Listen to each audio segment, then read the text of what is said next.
Welcome to On This Day on the Grizzly True Sports Network. I'm your host for On This Day, Mike Goodpaster. Today we're going to talk about January the 19th, 1974, the day to Notre Dame Fighting Irish ended UCLA's record 88-game winning streak.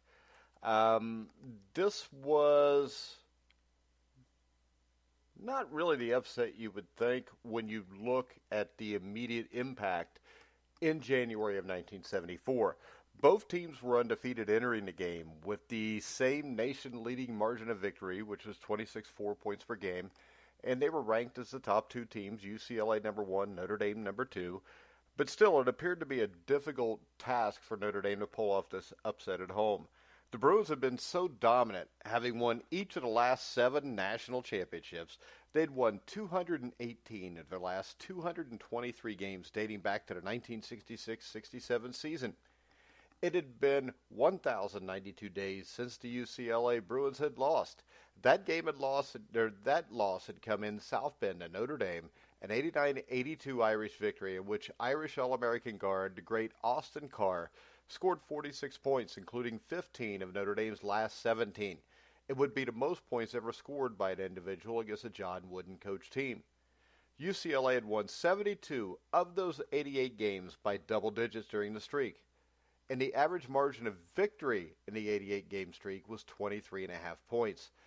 The Bruins entered 86 of those 88 games as the number 1 ranked team, and 20 of the wins had come on the opponent's home court.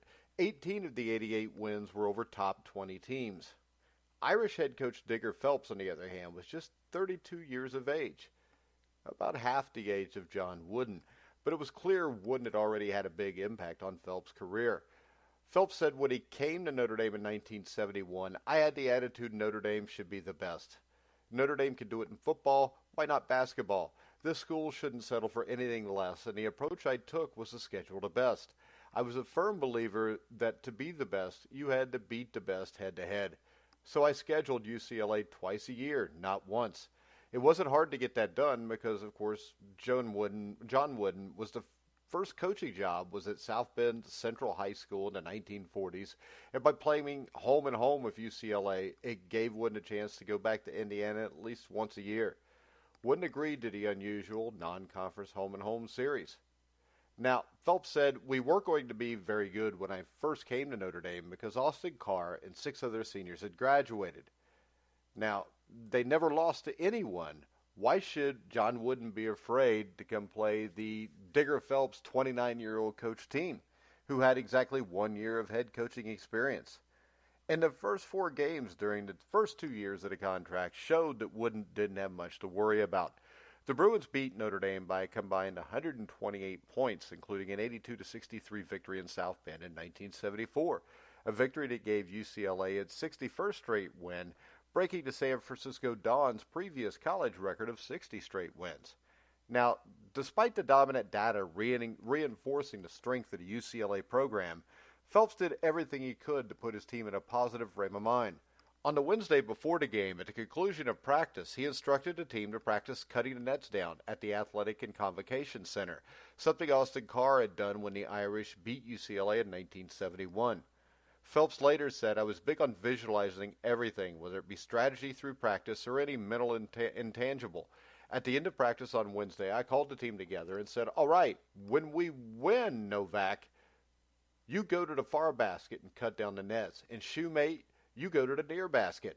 I even had specific assignments as to who would lift Novak and Shoemate to cut down the nets. Practice had gone well that day, and it really didn't come to me until the end of practice to do this. Now, Digger was hoping it would be a deja vu moment for Shoemate, who as a freshman had lifted Carr on his shoulders to cut down the nets after the 1971 win over the Bruins. It had an impact, no doubt, recalls Ray Martin, who later became a member of Jim Valvano's 1983 National Championship coaching staff at North Carolina State.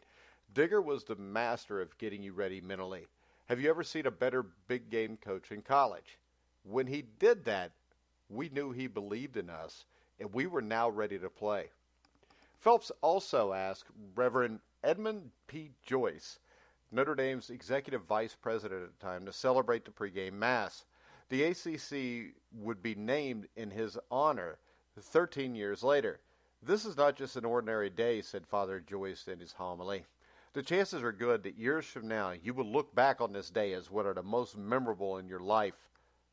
Is this melodramatic?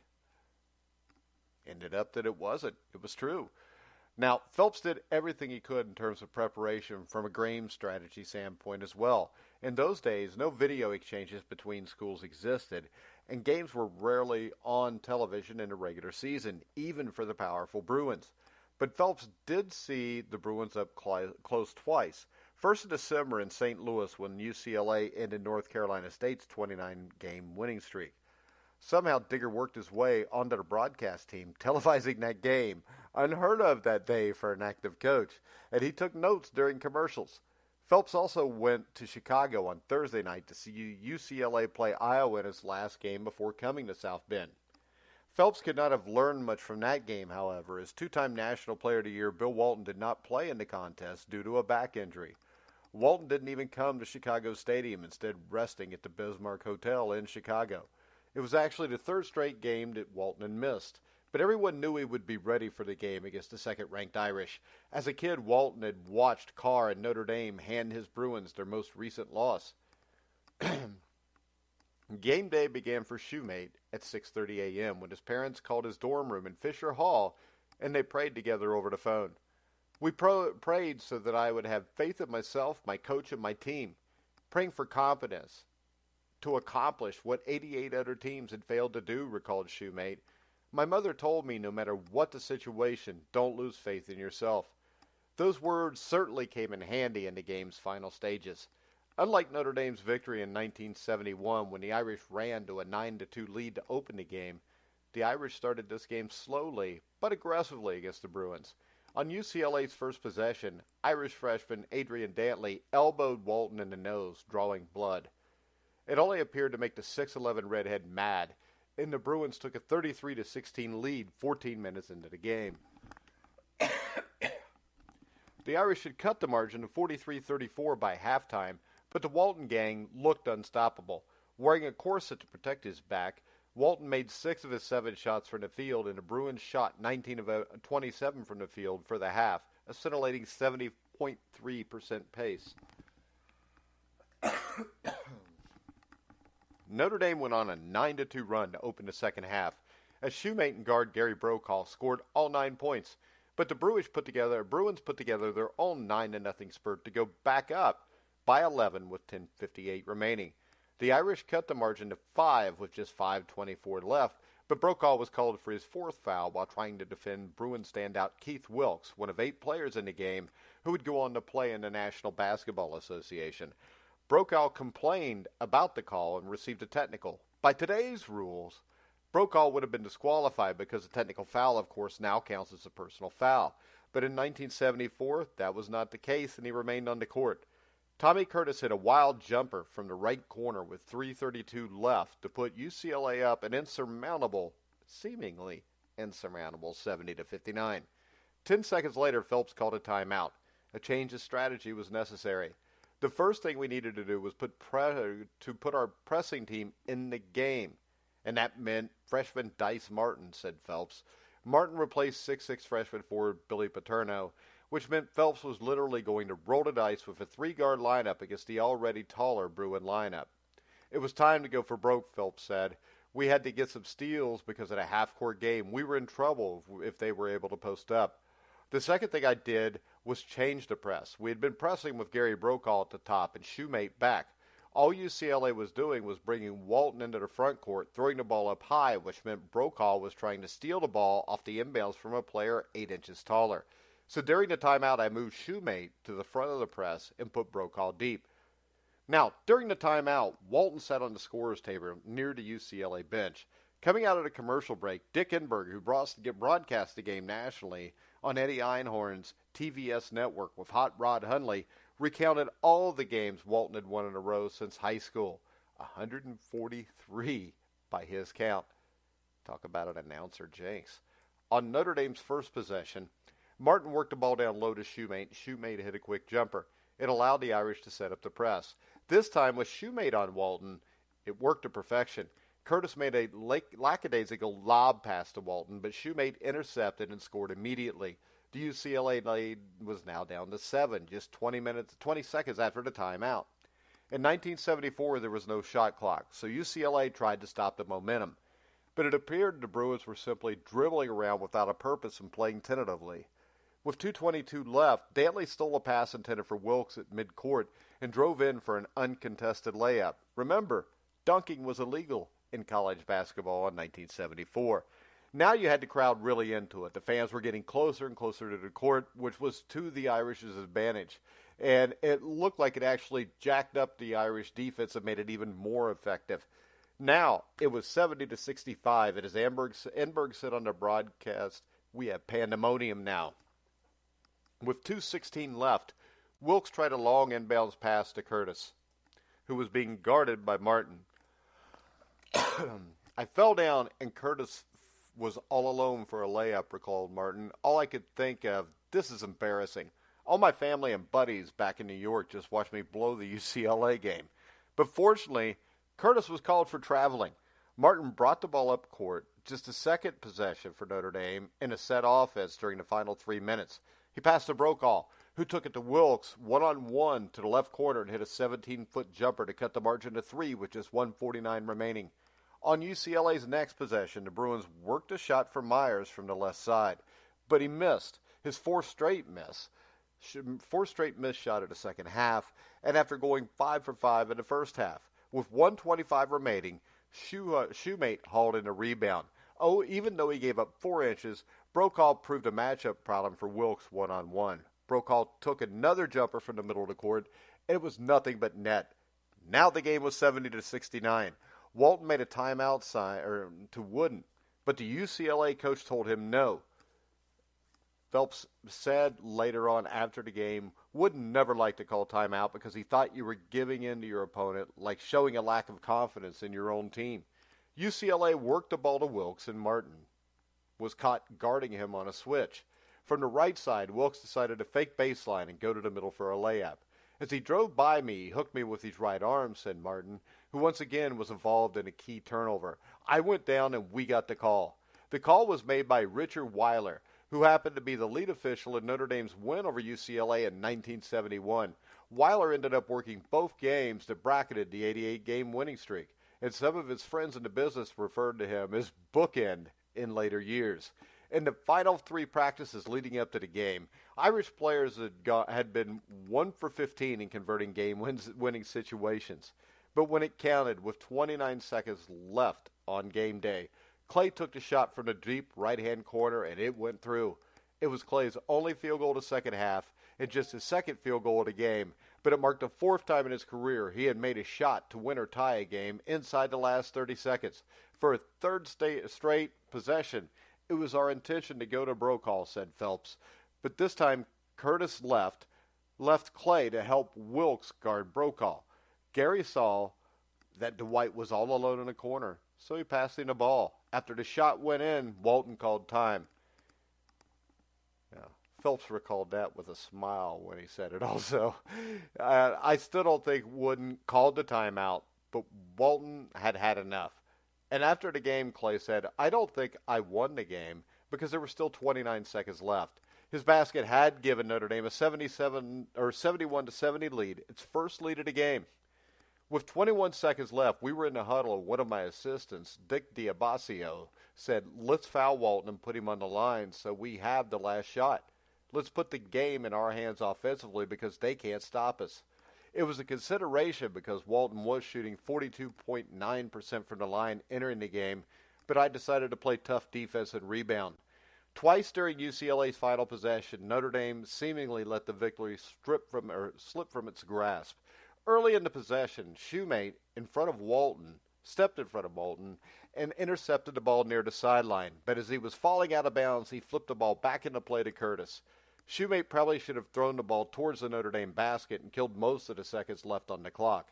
Curtis now had the ball 25 feet from the hoop with 10 seconds left, and he seemingly panicked. He hoisted his shot from what would have been NBA three-point range today, and Brokaw corralled the rebound. But in his effort, Brokaw lost his balance and lost the ball out of bounds with 6 seconds remaining. So UCLA had the ball again out of bounds to the right of its hoop as you faced the basket. The Bruins had timeouts remaining, but they did not call one to set up a play. In retrospect, maybe they should have. The location of the ball was important because it put Walton on the wrong side of the hoop, said Phelps. He liked to take the ball from the left as he faced the basket and turn towards the lane and shoot his little jumper or hook shot. This time, he was on the other side. Curtis threw the ball into Walton, who was guarded by Shoemate. Walton immediately turned towards the middle of the lane, but his natural shot wasn't there.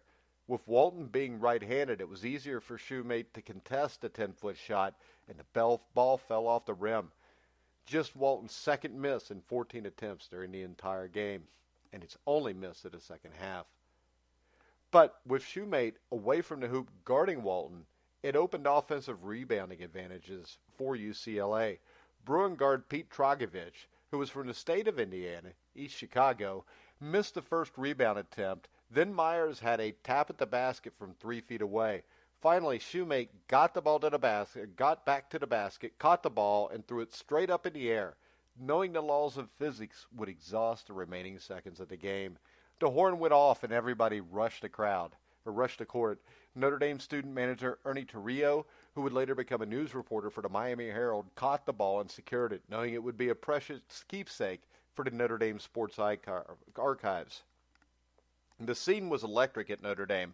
One student paraded a banner that read, "Dear John Wooden, God did make Notre Dame number 1, signed Bear Bryant," in a reference to Notre Dame defeating top-ranked Alabama and Bryant 24-23 to win the football national championship for the Irish just 19 days earlier. For the first time in college history, the same school ranked number 1 in football and number 1 in basketball. The students crashed the floor in a matter of seconds. "The only thing we messed up the entire day was cutting down the nets," said Phelps. "We had rehearsed Novak and Shoemate cutting down the nets." Novak did his part, but Shoemate was nowhere to be found. After he got the rebound, he was knocked down in the crush of fans and ended up on the floor. "Dwight Clay and I seized the moment," said Martin. "We were both under the basket as the game ended, and students were putting us on their shoulders. So we started taking the net down at the basket where Shoemate was supposed to be. Since the photographers were at the end of the court to shoot the last play, Dwight and I got in all the pictures that ran around the country. I've never seen a picture of Novak cutting down the nets. Just me and Dwight." After the game, Phelps played host to one of the biggest parties in the history of South Bend. "I don't know how many people were there, but one of them was Indiana Governor Otis Bowen," said Phelps. "I think I stayed up until about 2:30 in the morning. People told me all 5 bars in South Bend near campus had run out of beer by 11 o'clock that night." The next week, Notre Dame students ran to their dorm mailboxes, expected to see Clay's shot on the cover of Sports Illustrated. Instead, it is the only recorded time that thousands of male Notre Dame students were disappointed to see the annual Sports Illustrated swimsuit issue. Clay and the Irish faithful had to settle for a 4-page feature story inside the magazine. This win also had a favorable impact on Notre Dame's football program. The UCLA weekend was a big recruiting weekend for Irish head coach Ara Parsegian's program. Among the future Irish players on official visits were quarterback Joe Montana and tight end Ken McAfee, later to become leaders of Notre Dame's 1977 national championship football team. For Martin and many of the other players, one of the great memories of the day took place at the South Dining Hall that night. Brokaw, Shoemate, Clay, and I walked into the South Dining Hall with our trays and we sat down. The entire hall gave us a standing ovation that lasted 5 minutes, said Martin. Whenever someone asks me what it was like to play basketball at Notre Dame in the 1970s and what that Notre Dame spirit is all about, that image always comes to my mind. All right, guys, that was on this day, January the 18th, 1974, Notre Dame stops the UCLA 88-game winning streak. I've been your host, Mike Goodpaster. Make sure you follow us at Grilling Truth here on this day, every day on the Grilling Truth Sports Network. And you can hear all of our shows on iHeartRadio, iTunes, TuneIn, Spreaker, Stitcher, Spotify, YouTube, wherever you find podcasts, you'll find the Grilling Truth. So this has been Mike Goodpaster, and you've been listening to the Grilling Truth, where the legends speak.